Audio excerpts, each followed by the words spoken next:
So hello, today we are going to have some of the much promised pork chops. These are actually pork steaks. However, any pork chop, sturdier bone-in pork chop will do in its place. You can get these at Tops all the time, although I've never seen them at Wegmans. I get these at Market Square by my mother's. And I just thinly slice some potatoes, and I will probably put a vegetable in a casserole dish on the side. We're just gonna simple season today with salt, my seasoned salt that I like, pepper, I'll use some garlic powder, and I like to use the Sazón. This is Baggia, but you can get it from the other one too, the Hispanic, I suddenly can't think of it, the Hispanic Goya brand. Okay, so we are going to start with our usual little bit of oil. I feel like we can't see anything today. I think I do have to work on these video camera angles. Anyway, a little bit of oil. From watching these videos, I'll tell you what, I've been thinking I use a lot of oil and I need to simmer it down. I used mandolin, but you could just slice them with a knife, quick slice. They don't need to be this thin. The pork will be in the oven for about an hour, as seems to be the case with everything I make. Things I'm noticing doing this, I use way too much salt a lot. And a lot of times I'm thinking, oh, this is salty as I'm eating. No, actually I don't. It only happened twice. I use a lot of oil. Now I understand why I'm filling this bottle once a week. I'm gonna simmer down on that. And that's the only thing. I guess it's not. It's two things. It's not a lot. Okay, so our potatoes are laid out. We will season those.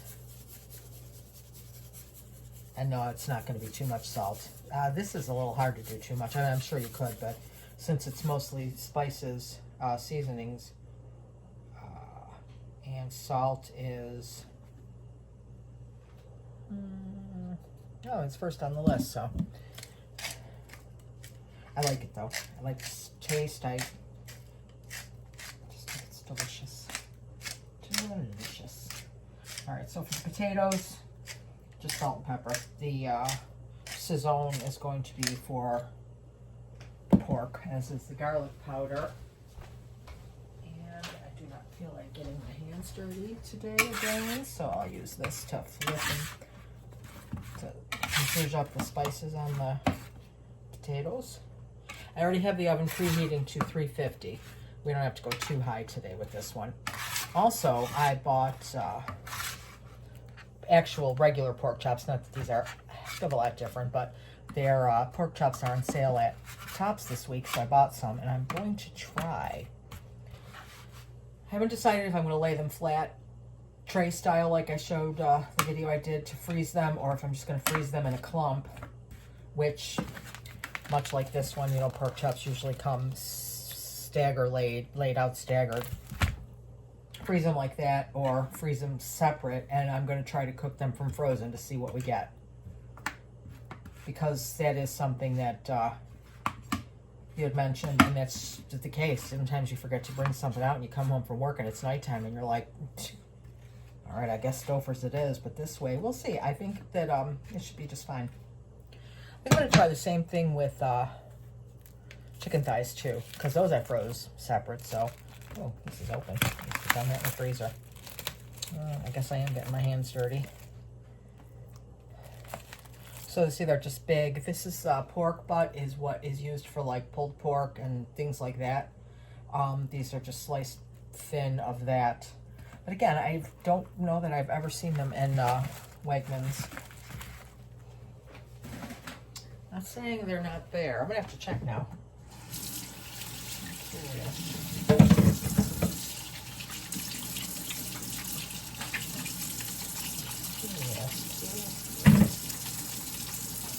And the one thing I was thinking about starting with, hopefully you can hear me, I have my earbuds in today, starting with a frozen pork, and it's probably going to be a thing, is that sprinkle spices won't really stick to a frozen piece of meat.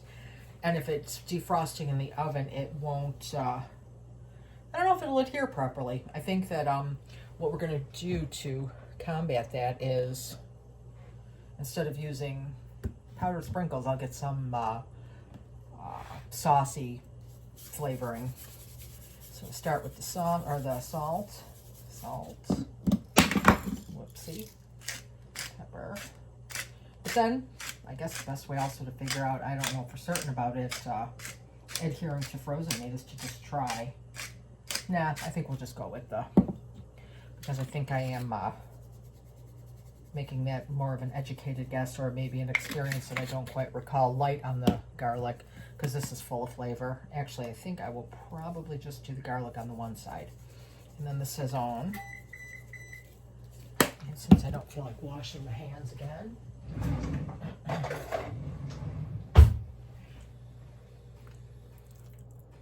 use a fork to flip them over. And just cover the potatoes with the pork. Obviously. This was another little experiment that I tried a few months ago, putting these underneath, because I don't think I wanted to make a lot of dishes, or I don't remember what the case was, but I was just like, I'm going to see what happens. And it was, we like it this way. Salt. And then I'm just going to do a vegetable. If I didn't already say this, I'm feeling like I did. A vegetable in a little casserole dish on the side. Probably cauliflower. This is all uncovered. I'm going to stack these underneath the pork too, though, so because of the juice of the pork, this is a fattier pork, so it's not going to be like soupy juicy by any means, because it's thin slices, but they'll be very flavorful. So I'll make sure just to get all the potatoes pretty much under there.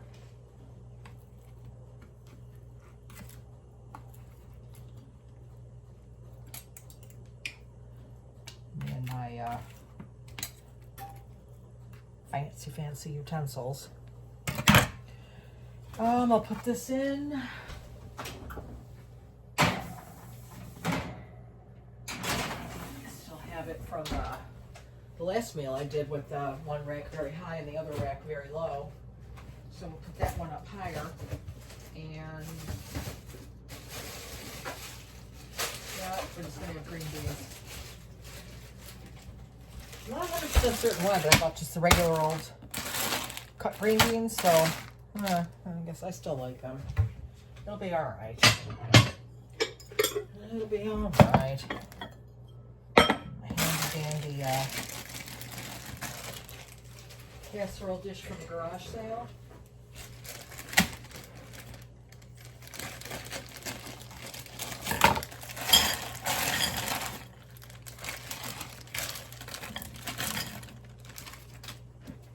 Salt, quite a bit. I'll open the hole and just a little heavier with that.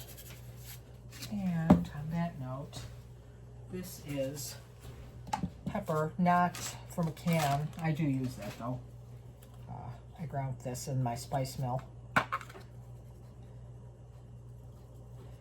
And I think, since there's plenty of water in here, I'm going to skip the oil. When you do things like this, if I'm about to stir them up with a fork and a giant grill spatula, if you do something like this, go slow, because too many times in the past I've done stuff like this and I've flung crap all over the place, including on my clothes, on my walls, on the floor. So just a little stir of that. And this can go in the oven too. I'm just going to set the timer for an hour, and I will be back when it's done to let you see how it looks. Green beans, pork steaks or pork chops. Let me talk for a second about the pork chops. You could do this with the pork with a pork chop, and it doesn't have to be a pork steak. It should be the darker meat of pork, like not pork loin, or you know, the kind that looks like light meat when you see it. It doesn't necessarily have a bone in, but I think darker chops generally do. Thinner sliced, the one not terribly thin, but a little bit of a thinner sliced Big Hawk and thick pork chops are something totally different. They would take a long time, and I don't know, they would just take a long time. So anyway, any kind of pork, I don't know what they're called. That's why I'm stumbling here. I'm trying to think, what are they? Pork rib chops, maybe. I'm not even sure. We don't really eat a lot of pork chops. And when we do, the man usually makes them, and they're like big fancy productions that take forever and a million steps, and Lord, can he make some dishes. But he cleans up after himself, so it's okay. All right, well, that's all I have to say right now about pork, and we'll be back in an hour.